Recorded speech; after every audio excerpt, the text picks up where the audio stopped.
Okay all right everyone, welcome back again to my channel education academy. Topic चल रहा है economics में elasticity of demand. और last video में हम लोगों ने इनकम इलास्टिसिटी ऑफ डिमांड पढ़ लिया था। इस वीडियो में हम लोगों को क्रॉस इलास्टिसिटी ऑफ डिमांड पढ़ना है। So without wasting any more time let's get started. But वही एक आप लोगों को रिमाइंडर देना है यार, प्लीज़ काम अच्छा लगे तो सब्सक्राइब कर देना चैनल को, वीडियो को लाइक कर देना और शेयर करना मत भूलना। चलते हैं क्रॉस इलास्टिसिटी ऑफ डिमांड को समझ लेते हैं। आप लोगों ने पिछले टॉपिक्स अच्छे से देखे ही होंगे। तो क्रॉस इलास्टिसिटी ऑफ डिमांड की डेफिनेशन ये है कि cross elasticity of demand measures the percentage change in quantity demanded of a commodity with respect to the percentage change in price of its related goods. अब देखो यहाँ पर cross का मामला जो है ना, तो यहाँ पर होता क्या है कि एक की प्राइस में चेंज होता है तो दूसरे की डिमांड में कुछ चेंज हो जाता है। तो ऐसी इलास्टिसिटी को हम लोग कहते हैं क्रॉस इलास्टिसिटी ऑफ डिमांड। तो क्रॉस इलास्टिसिटी ऑफ डिमांड हमेशा और हमेशा जो रिलेटेड गुड्स होते हैं उनके बीच में ही होता है, जो कि सब्स्टिट्यूट और कॉम्प्लीमेंट्री होते हैं, हम लोग जानते हैं। बहुत छोटा सा टॉपिक है, ख़त्म हो जाएगा अभी। अब देखो, cross elasticity of demand of a commodity X with respect to price of another commodity Y. अब ये एक्स और वाई जो है ना भाई, जाहिर सी बात है कि अगर दोनों में से किसी एक की प्राइस में चेंज हो रहा है और उसके रिस्पांस में दूसरे की डिमांड में कुछ चेंज हो रहा है, तो डेफिनेटली ये लोग क्या हैं, एक दूसरे से रिलेटेड हैं। या तो ये सब्स्टिट्यूट हैं या तो ये कॉम्प्लीमेंट्री हैं। बहरहाल जो भी हैं ये, इनके बीच की जो क्रॉस इलास्टिसिटी है उसको मेजर करने का फॉर्मूला है elasticity of demand between two goods X and Y. Actually cross elasticity of demand between goods X and Y is equal to percentage change in quantity demanded of commodity X upon percentage change in the price of Y. तो यहाँ पर हम लोग जो x की quantity demanded में change हो रहा है वो हो रहा है y की प्राइस में चेंज होने की वजह से। तो कितना चेंज होगा और उसकी इलास्टिसिटी कितनी होगी, कितनी इंटेंसिटी के साथ चेंज होगा, कितनी इलास्टिसिटी के साथ चेंज होगा, वो हम लोग इस फॉलोइंग फार्मूले से निकाल लेंगे। बहरहाल इसमें आप लोगों को कुछ खास करना नहीं है, छोटा सा टॉपिक है और ये कैलकुलेट करने के लिए न्यूमेरिकल इसका नहीं आता है। अब चलते हैं types of cross elasticity of demand में। जो पहली फर्स्ट वन है पॉजिटिव क्रॉस इलास्टिसिटी। देखो पहला वाला पॉजिटिव क्रॉस इलास्टिसिटी।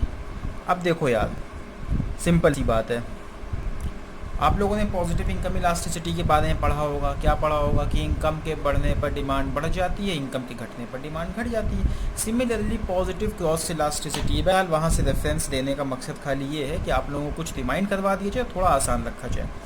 देखो सपोज कर लो दो गुड्स हैं, एक वाई है दूसरा एक्स है, ठीक है, एक वाई दूसरा एक्स।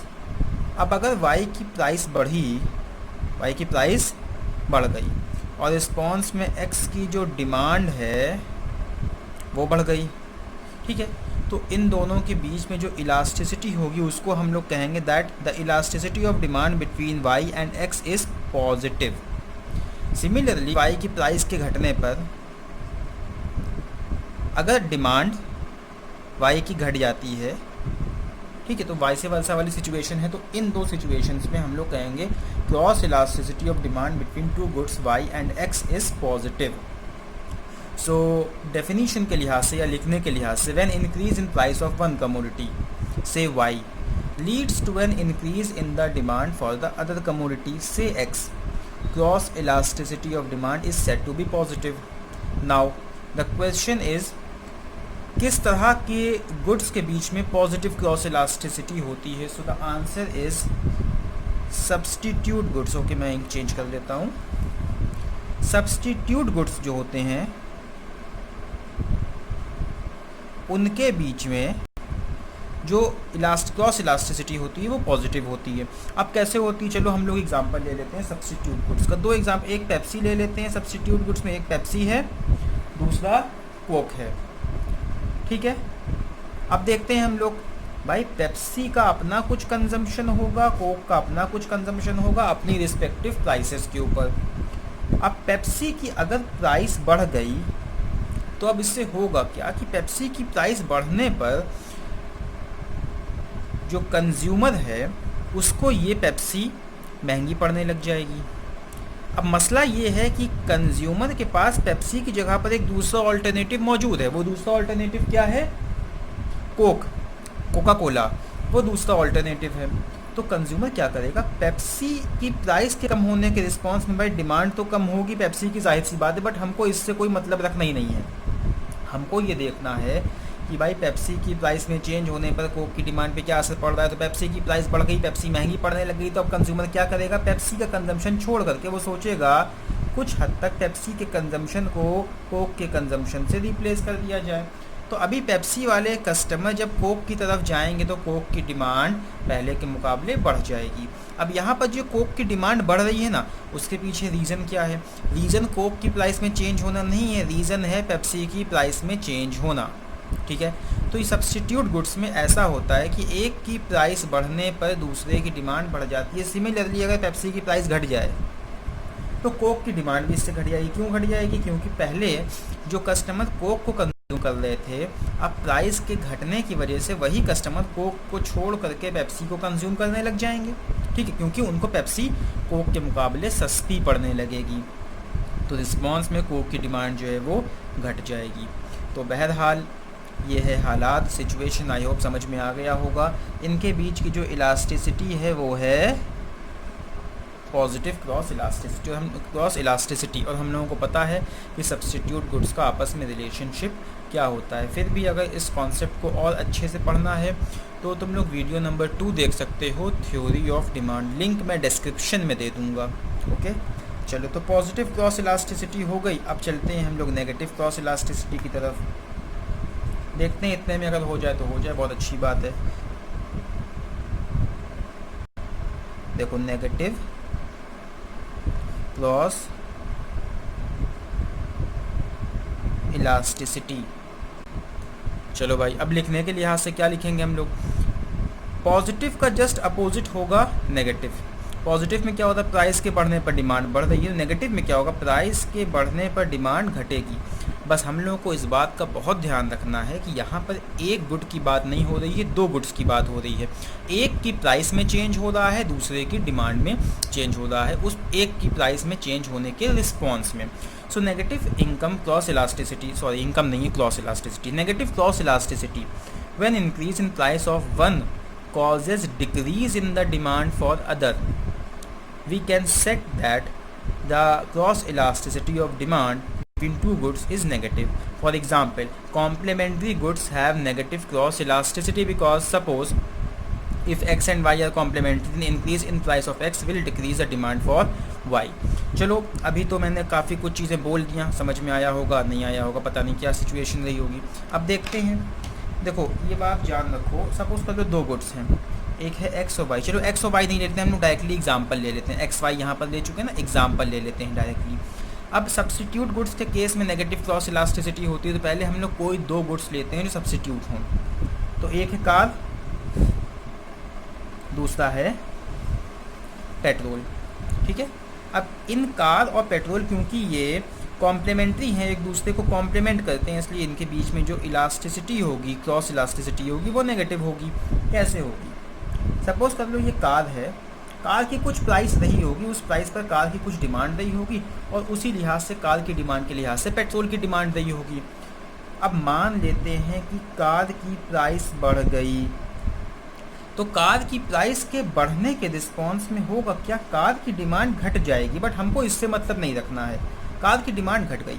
अब देखो हुआ क्या कि जब कार की प्राइस बढ़ी तो कार की डिमांड घट गई।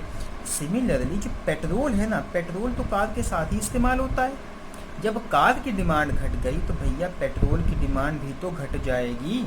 अब यहाँ पर देखो पेट्रोल की डिमांड घट तो रही है, बट किस वजह से घट रही है, रीज़न उसके पीछे ये है कि ये जो कार है इसका कॉम्प्लीमेंट्री गुड, उसकी प्राइस बढ़ रही है, तो रिस्पॉन्स में इसकी जो डिमांड है वो घट जा रही है। तो ये कॉम्प्लीमेंट्री गुड्स के केस में होता है। दूसरा आगे देख लो, सपोज कर लेते हैं कार की प्राइस घट गई, तो कार की प्राइस के घटने के रिस्पॉन्स में एक्चुअली क्या होगा, कार की डिमांड बढ़ जाएगी, बट हमको इससे मतलब नहीं रखना है। हम तो ये देख रहे हैं ना कि कार की प्राइस में चेंज होने पर पेट्रोल की डिमांड पे क्या फ़र्क पड़ता है, तो इसको हम लोग छोड़ देते हैं। कार की जब प्राइस घटी तो इस सिचुएशन में डिमांड कार की बढ़ने की वजह से, भाई जब कार ज़्यादा होगी तो पेट्रोल की डिमांड भी ज़्यादा ही होगी, तो पेट्रोल की डिमांड एक्चुअली बढ़ जाएगी। अब देखो यहाँ पर पेट्रोल की डिमांड एक केस में घट रही है, एक केस में बढ़ रही है, बट यहाँ जो बढ़ने और घटने का मामला है ना, वो किसकी वजह से है, वो है इनके कॉम्प्लीमेंट्री गुड ठीक है, जो कॉम्प्लीमेंट्री गुड है उसकी प्राइस में चेंज होने की वजह से घट रही है और बढ़ रही है। तो कॉम्प्लीमेंट्री गुड्स के बीच में जो क्रॉस इलास्टिसिटी होती है वो कैसी होती है, नेगेटिव होती है। याद रखोगे ना ये वाली बात। आई होप कि तुम लोग कंफ्यूज नहीं हो, क्योंकि मैंने ये थोड़ा रफली समझा दिया है, बट समझाने के लिए ऐसा ही काम करना पड़ता है। तो पॉजिटिव क्रॉस इलास्टिसिटी और नेगेटिव क्रॉस इलास्टिसिटी समझ में आ गया होगा। फाइनल लेकर के हम लोग चलते हैं zero cross elasticity of demand. अब देखो अगला हम लोगों का तीसरा वाला ज़ीरो क्रॉस इलास्टिसिटी। इसको जब हम लोग लिखेंगे तो ऐसे लिखेंगे, when a change in price of one commodity have no impact on the demand of other commodity, cross elasticity of demand is said to be zero. This happens in case of commodities which are not related to each other. For example, change in price of pen will have no effect on demand of petrol because they are not related to each other. देखो zero cross elasticity उन goods के बीच में होती है जो एक दूसरे से रिलेट नहीं करते। जैसे एग्जांपल के तौर पर हमने अभी एक पेन का और पेट्रोल का एग्जांपल दिया था, और भी बहुत सारे एग्जांपल हैं, जैसे कि क्लोथिंग, कपड़े हो गए, और हमारी बाइक हो गई। अब बाइक हो गई और कपड़े हो गए, इनका आपस में कोई ताल्लुक़ नहीं है। हमारी गाड़ी है और हमारी कपड़े हो गए, इनका आपस में कोई ताल्लुक़ नहीं। तो एक की प्राइस में चेंज होने पर दूसरे की डिमांड पर कोई भी फ़र्क नहीं पड़ेगा। इसी तरह के और बहुत सारे गुड्स होते हैं, जैसे हमारी बुक हो गई, ठीक है। हमारी बुक में चेंज होने पर हमारी, अगर हम मान लो तुम लोग लड़कियां हो, गर्ल्स हो, तुम लोग कुछ ज्वेलरी यूज़ कर रही हो, तो ज्वेलरी और बुक आपस में कोई रिलेशनशिप इनके बीच में है ही नहीं। तो क्योंकि कोई रिलेशनशिप नहीं है तो एक की प्राइस में चेंज होने पर दूसरे के डिमांड में कोई फ़र्क नहीं पड़ेगा। तो इनके बीच की क्रॉस इलास्टिसिटी को हम लोग कहेंगे कि ज़ीरो है, यानी कि कोई भी फ़र्क नहीं पड़ने वाला इनकी डिमांड में। एक दूसरे की प्राइस में चेंज होने पर एक दूसरे की डिमांड पे कोई भी फ़र्क नहीं पड़ेगा। तो ये हो गया हमारा ज़ीरो क्रॉस इलास्टिसिटी। तो ये तो बहुत ही सिंपल है। सो ये हम लोगों की वीडियो का आखिरी टॉपिक था, बात यहाँ पर ख़त्म हो जाती है। इस वीडियो में आई होप मैं आप लोगों को कुछ क्वेश्चंस दे दूँगा प्रैक्टिस करने के लिए। आप लोग उन क्वेश्चंस को प्रैक्टिस करो, फिर देखते हैं आगे। हम लोग जल्दी ही अगले चैप्टर पर चलेंगे, टॉपिक पर जो है सप्लाई। इसमें हम लोगों को पढ़ना है law of supply and price elasticity of supply. Okay, फिर मिलते हैं नेक्स्ट वीडियो में।